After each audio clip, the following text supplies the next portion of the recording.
Hoje em Astronomia em 5 minutos a gente vai conversar sobre um tipo de telescópio que é muito usado por aí, que é o telescópio Schmidt-Cassegrain, ou que a gente chama de SCT, né?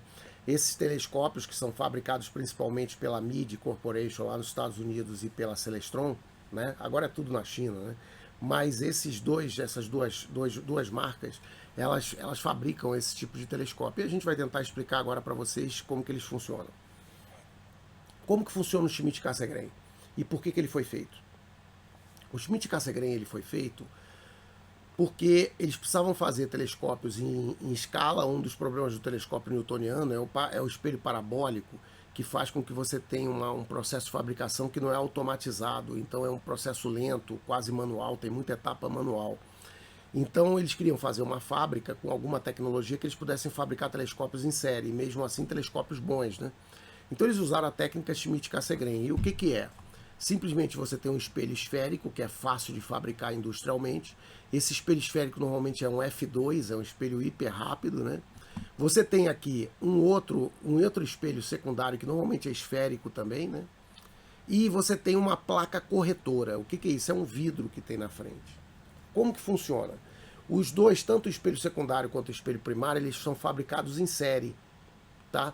E o que eles fizeram? A placa corretora é que é ajustada ao telescópio. Então é importante entender que essa placa é específica do telescópio. Então, se você quebrar ele e usar um de outro telescópio, as imagens sempre vão dar ruins, tá? Porque ela é ajustada para cada telescópio. E se você pegar, desmontar e girar aquele vidro e tirar ele da posição, a imagem também perde qualidade e talvez você nunca mais encontre a posição que é a melhor, tá certo? Então, quando mexer com esse telescópio aí, se você tiver que tirar o corretor, então você anota tudo, passa uma coisinha, tira fotografia para ver exatamente a posição do espelho, tá ok?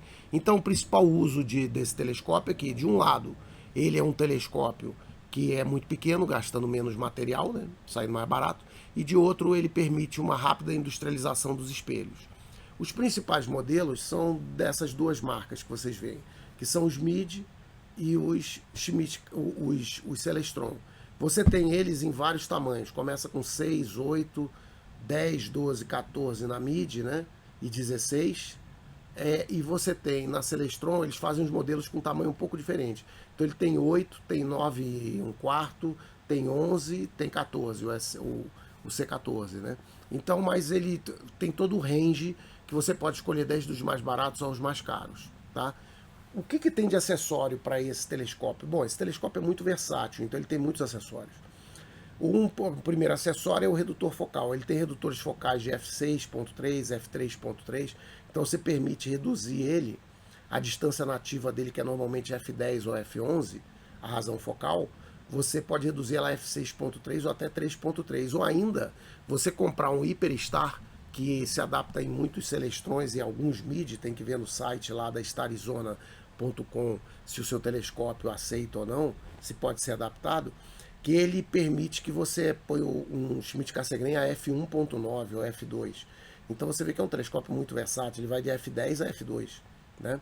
Então, outra coisa importante aqui do Schmidt-Cassegrain é que o foco dele, ele não é legal. Por quê? Porque o foco é feito no espelho primário. Então, voltando aqui um pouco nos slides aqui, ó, o foco é isso aqui que vocês estão vendo aqui, ó. Ele simplesmente, você gira esse botão e ele empurra o espelho primário para cima e para baixo. Porque esse mecanismo não é muito preciso, quando você vai numa direção e você vai na outra, tem um backlash que a gente chama, né? É um flop. Ele dá uma pulada, então você fica com dificuldade de focalizar. Então você tem que girar num sentido e parar. Se você tentar girar no outro sentido para melhorar, ele piora bastante e assim por diante. Então, por conta disso, o que é feito muito o Schmidt-Cassegrain? A gente esquece esse foco aqui, trava o telescópio, trava o espelho, né? E compra um focalizador desse aqui, externo, que você focaliza por fora, tá ok? Então você faz, com isso você altera o backfocus dele, que aqui é enorme, e passa a ser pequeno. Mas você pode a qualquer momento destravar o espelho e reposicionar aqui. Então esse telescópio tem muitos acessórios e ele é muito versátil, né? Quais são as limitações dele?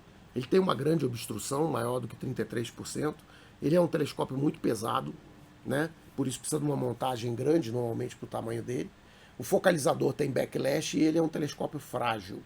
Então é um telescópio que você vacilou, quebra o corretor, perdeu o telescópio inteiro. Então é um telescópio que você tem que prestar muita atenção no transporte, né?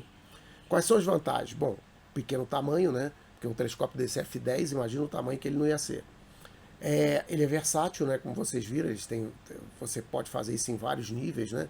De acessórios e tal, né? Ele tem um backfocus enorme, então você pode adaptar espectroscópio, tudo que você quiser nele sem muito problema, né? E tem grandes opções de acessórios, né? A gente pode ver aqui algumas das imagens que a gente obtém com esse telescópio.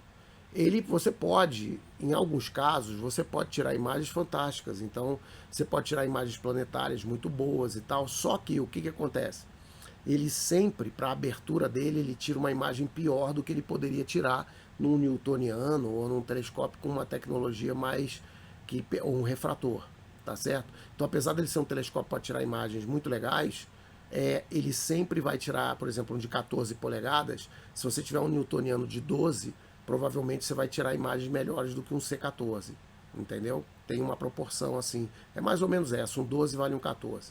Então aqui você tem imagens tiradas em várias escalas e você vê que é um telescópio que pode ser usado para fotografia sem problema nenhum, mas as imagens dele nunca vão se comparar com uma do Ritchie Chrétien, que em termos de Deep Sky a imagem vai ser muito melhor, o contraste, etc.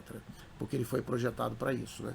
Se você gostou, inscreve-se no canal, ative o sino, dê o like. E se você quer ajudar o canal, se torna membro aí que a gente põe você no grupo lá do Telegram para a gente conversar sobre astronomia, sobre esses equipamentos.